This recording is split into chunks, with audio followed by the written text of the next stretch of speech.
Praise the Lord. मसीह के ज़िंदा जलाली बबरकत नाम में आप सबका सलाम। खुदावंद की शुक्रगुजारी करते हैं, मसीह यसु के नाम को जलाल देते हैं मेरे अज़ीज़ों, और शुक्रगुजारी करते हैं आज की खूबसूरत कलाम की तिलावत के लिए जो हम पढ़ने जा रहे हैं और खुदा की बरकत को हासिल करेंगे। यकीनन मेरे अज़ीज़ों, आप जब खुदावंद के पाक कलाम की इन आयात को और इन आयात की जब तिलावत को सुनते, मेरा ईमान है कि आप बरकत पाते होंगे। और आपकी बहन आपके लिए दुआ गो है, खुदावंद आपके साथ हो। आप जो कलाम की तिलावत को सुनते हैं, खुदावंद हमेशा आपको अपने कलाम से, अपनी बरकतों से भरे, और खुदा हमेशा आपके साथ रहे। खुदा हर तरह की परेशानी से, बीमारी से खुदावंद आपको महफूज रखे, आपको, आपके घराने को खुदा अपने परों में छुपा के रखे, और खुदावंद आपको उम्र की दराजी और बरकत दे। आमीन।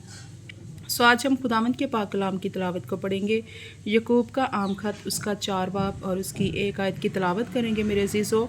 और नोट में लिखा है दुनिया से दोस्ती। 1 आयत में लिखा है, तुम में लड़ाइयाँ और झगड़े कहाँ से आ गए? क्या उन ख्वाहिशों से नहीं जो तुम्हारे अज़ा में फसाद करती हैं? तुम ख्वाहिश करते हो और तुम्हें मिलता नहीं, खून और हसद करते हो और कुछ हासिल नहीं कर सकते। तुम झगड़ते और लड़ते हो, तुम्हें इसलिए नहीं मिलता कि मांगते नहीं। 3 आयत को पढ़ेंगे। 3 आयत में लिखा है, तुम मांगते हो और पाते नहीं, इसलिए कि बुरी नीयत से मांगते हो, ताकि अपनी ऐशो इशरत में खर्च करो। ऐ ज़ना करने वालियों, क्या तुम्हें नहीं मालूम कि दुनिया से दोस्ती रखना खुदा से दुश्मनी करना है? बस जो कोई दुनिया का दोस्त बनना चाहता है, वो अपने आप को खुदा का दुश्मन बनाता है। क्या तुम ये समझते हो कि किताब मुक़द्दस बेफ़ायदा कहती है? जिस रूह को उसने हमारे अंदर बसाया है, क्या वो ऐसी आरज़ू करती है जिसका अंजाम हसद हो? वो तो ज़्यादा तौफ़ीक बख्शता है, इसलिए ये आया है कि खुदा मगरूरों का मुकाबला करता है मगर फ़रोतनों को तौफ़ीक बख्शता है। 7 आयत को पढ़ेंगे मेरे अज़ीज़ों। 7 आयत में लिखा है, बस खुदा के ताबिया हो जाओ और इब्लीस का मुकाबला करो तो वो तुमसे भाग जाएगा। खुदा के नज़दीक जाओ तो वो तुम्हारे नज़दीक आएगा। ए गुनहगारों, अपने हाथों को साफ़ करो। ए दो दिलों, अपने दिलों को पाक करो। अफसोस और मातम करो और रो। तुम्हारी हंसी मातम से बदल जाए और तुम्हारी खुशी उदासी से। खुदावंद के सामने फ़रोतनी करो, वो तुम्हें सर बुलंद करेगा। 11 आयत की तिलावत को पढ़ेंगे। और नोट में लिखा है मेरे अज़ीज़ों, एक दूसरे की ऐबजोई के ख़िलाफ़ तंबी। 11 आयत में लिखा है, ए भाइयों, एक दूसरे की बदगोई ना करे। जो अपने भाई की बदगोई करता या भाई पर इल्ज़ाम लगाता है, वो शरीयत की बदगोई करता और शरीयत पर इल्ज़ाम लगाता है।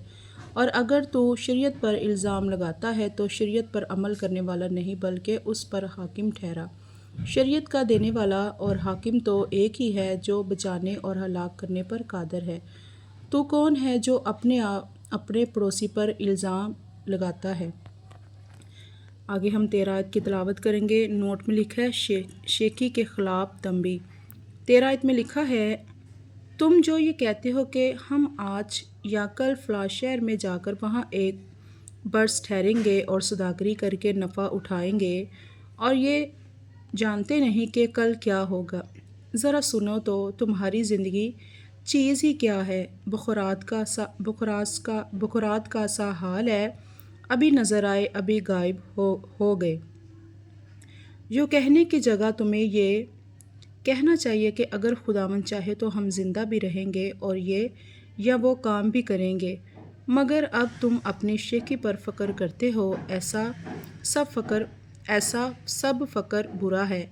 17 आयत को पढ़ेंगे। 17 आयत में लिखा है, बस जो कोई भलाई करना जानता है और नहीं करता, उसके लिए ये गुनाह है। खुदावंद के इस खूबसूरत कलाम की तिलावत के पढ़े और सुने जान पर खुदावंद की ख़ास बरकतों मिलकर बोलेंगे आमीन। यकीनन मेरे अज़ीज़ों, आज हमने खुदावंद के पाक कलाम की तिलावत को पढ़ा है।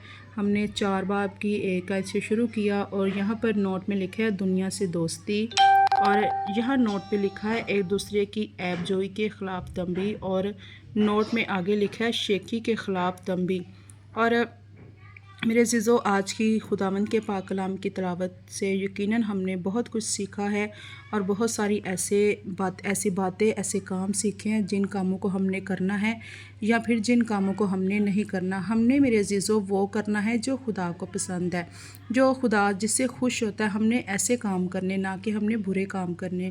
خدا برے کام کرنے والے لوگوں کو پسند نہیں کرتا، بلکہ خدا ایسے لوگوں کو پسند کرتا ہے جو صرف اور صرف اپنے زندگی میں یسوع کو جلال دیتے ہیں۔ آج ہم نے صرف اور صرف اپنی زندگی میں یسوع کو جلال دینا ہے، نہ کہ دولت کو، عیش و عشرت کو، بلکہ ہم نے دنیا کی چیزوں کو ترک کرنا ہے، چھوڑنا ہے یسوع کی خاطر۔ اور جب ہم یسوع کی خاطر یہ سب کچھ چھوڑ دیں گے تو ہم خدا کی بڑی بڑی برکتوں کو حاصل کریں گے۔ خداوند کے پاک کلام کی آج کی تلاوت آپ کو بہت برکت دے، مجھے اور آپ کو اپنے جلال کے لیے، اپنے کلام کے لیے، اپنی خدمت کے لیے کثرت کے ساتھ استعمال کرے۔ گاڈ بلیس یو آل، آمین۔